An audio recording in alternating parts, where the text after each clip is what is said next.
Stephanie Dobson is back with us this week. It's another episode of Healthy Thriving Family After Divorce. Stephanie is a lawyer, mediator, and online educator with Hagen Divorce Law and Mediation, offices in Lloydminster and Edmonton. Stephanie, thank you so much for joining me. Yeah, thanks for having me again, Stacey. Well, it's a new month, and so we are starting a new topic. And this time we're going to be talking about the Divorce Act. Now, that came into effect in March of 2021, the changes to it. And so we're going to do a bit of a series here over the next few weeks. So let's talk about how we're going to cover this series. Well, I've broken down our interview into three parts. This legislation makes so many changes the way that divorce is handled in our country that, I wanted people to get an opportunity to really explore more of the act than we just have in 5 minutes here. So, part one, which is today, we'll be talking about the terminology around parenting and the focus of the legislation on relationships. Part two, we'll be talking about the best interest of the child and how that's outlined in the new act. And then part three, we'll be breaking that one down into part A and part B of that 5 minute series. Part A will be about relocation, and part B will be about duties of parents and their legal advisors.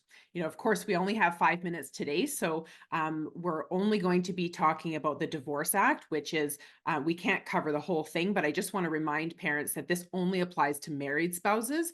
Unmarried parents don't fall under this legislation.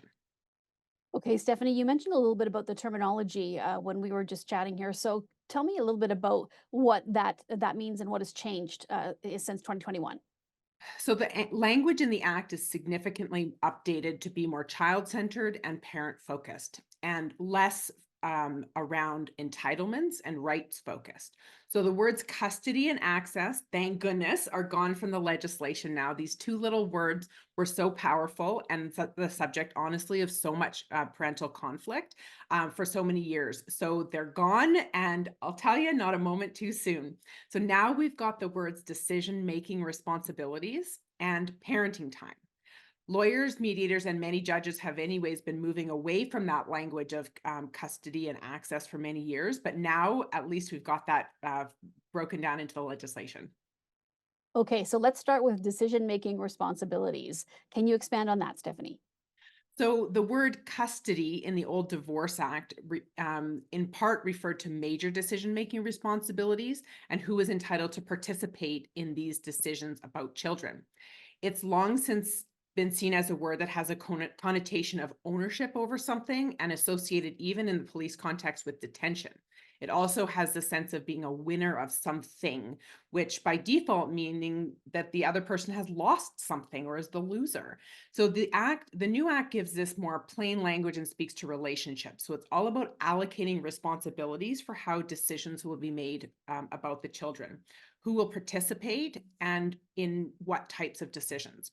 So there's clarity in the new act to distinguish between major decisions and day-to-day decisions. So major decisions will be allocated in the parenting order either to one spouse for all decisions or joint or some kind of hybrid. So examples of that is health, education, culture, language, religion, activities, and otherwise. Day-to-day decisions are things like bedtime, nutrition, homework, discipline, screen time, and it automatically goes by default to the person who has that parenting time. Okay, and let's expand on the parenting time, Stephanie. What does that new terminology mean? Well, we used to use the word primary parent or even shared custody for 50-50 parenting or split custody. Again, those words custody being for kids who are split between two homes, or access was the word that the non-primary parent gets. So it's all very entitlement versus non-entitlement focused. So the new language in the act really calls a spade a spade. It's about the